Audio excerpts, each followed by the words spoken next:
From the beginning, there's always been Sonic. But then, 2001 Sonic Adventure 2 added Shadow to the mix, and since then he's seemed to become Sonic's arch rival.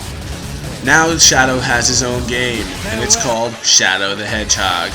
Some people are calling this game the next Sonic Adventure, while others are calling it the worst of '06. What do we think? Here's our review. First off is the story of the game. We find Shadow in a field with a case of amnesia, trying to figure out who he is and what his purpose is. Who am I? And why can't I remember anything? Shortly after this, black creatures begin to fall from the sky and wreak havoc all across West Metropolis. Shadow is then approached by the leader of these black creatures and is told to aid them in their conquest. Find the 7 Chaos Emeralds and bring them to me as promised. However, what you do next is then left up to you.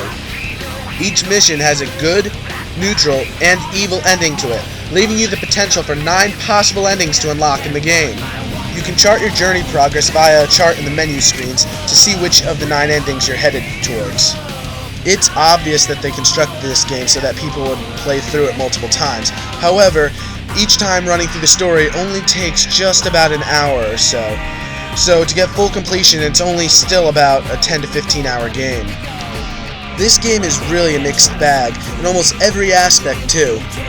The game's graphics can look great for last gen at times, though at other times it'll look as if this game was made for Dreamcast. The same goes for voice acting too, while the voice acting at times can sound very lackluster. Mr. President, we've received a report from the Central Information Agency. While in the same scene, it can sound as if the voice actors are trying way too hard. Tell the commanding generals that the United Federation will never surrender to terrorists. And it makes for an awkward mix. The gameplay is a mixed bag as well. While at times it can be this fast, speedy Sonic game we all know and love, at other times you'll need to slow down if you want to complete the objective that you wanted to. And in reality, this is one of the game's bigger flaws. You'll often find yourself backtracking to either collect some item or defeat some enemy that you missed in your first run through the level, and this can be very frustrating. Another issue is how sporadic Shadow's homing attack can be. At times it can be so bad that it'll send you flying right off the edge of the map.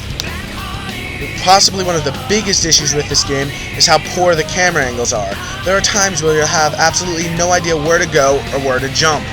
And then of course there is what Sega's been advertising as the game's main selling point, the fact that Shadow has a gun. And to be honest, the gun mechanics just work, well, decently. Basically you just push B in midair and Shadow will just start unloading rounds. There's no crosshairs or anything, and there's not much more to it than that.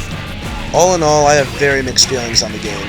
The neutral missions give you a shot at reliving the speed that the Sonic series is known for, while meanwhile the hero and evil missions make you slow down and completely kill the experience at times. But for the times that it is good, it is a fun experience. I can't say I'd exactly recommend this game, but if it's in a discount bin somewhere, it might be worth taking a look at. And if you have a choice in the matter, try to stay away from the PS2 version of the game, as I have heard various reports of frame rate issues. Shadow the Hedgehog gets a 7.7 I take orders from no one. I do as I decide. out of 10.